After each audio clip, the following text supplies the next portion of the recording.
And didn't you nearly re-sign for the Blades under Neil Warnock? Yeah, that was a weird one. I think I told you this before, where I'd gone up, I'd done my medical, agreed wages, everything was done. And it was at the end of January in the year that the transfer window came in. And so I was basically, I'd agreed everything, gone up. This was on like the Tuesday, and Sheffield were playing Derby at Derby that Tuesday night. So I had my medical and then came back. It was the coldest night in the world for the game. There was snow everywhere. So I actually got delayed because there was snow on the hills coming down from the hospitals in Sheffield.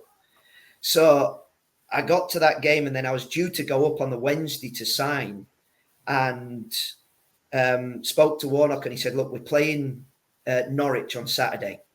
So let's leave it. We'll get you up on the following Sunday or Monday, and you can sign then. So I was like, all right, fair enough. At the time, I think Norwich were top, Sheffield were second, and so I didn't want to rock the boat. I could understand that. Anyway, Sunday came, tried calling him, didn't pick up. Tried calling him in the afternoon, didn't pick up. Tried him on the night, didn't pick up. Then I got a phone call from my agent saying, look, it's deadline day on Tuesday. Leicester want to sign you. They're in the Premier League. Have you got hold of Neil? So I said, no. And he said, right, well, we should probably go and check out Leicester and see what's what, because they want to do a thorough medical and we have to rush it through.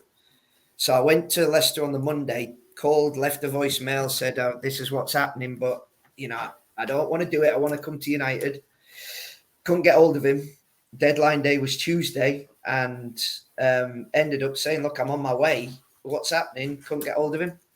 Anyway, wound up signing for Leicester. And then on the Wednesday, he came out in all the newspapers saying he calls himself a blade. He's a disgrace. His dad would be appalled.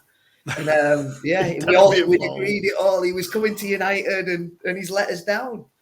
So, it was a very weird one from Neil. But yeah, that was another disappointing one, really. I would have loved to come back.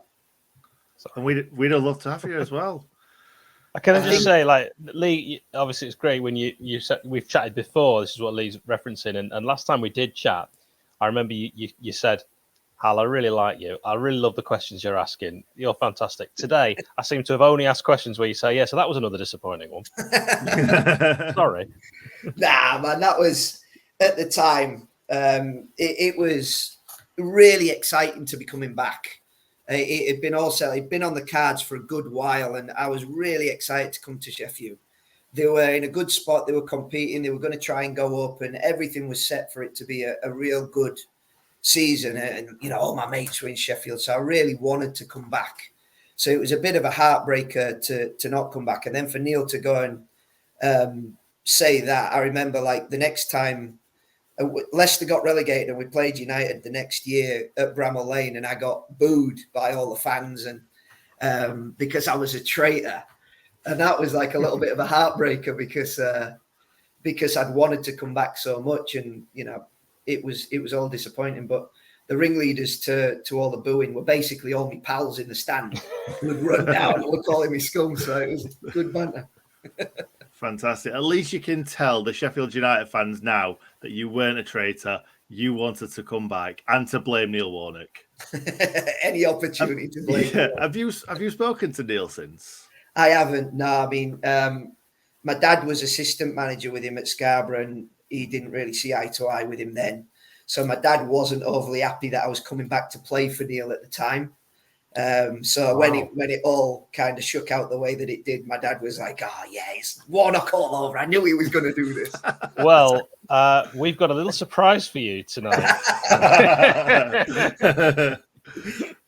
He's been sat in Hal's house all this time. He's sweating so much, there's just a Sudocrem stain on my sofa as he stands up. Oh, can we even carry on this chat after that comment?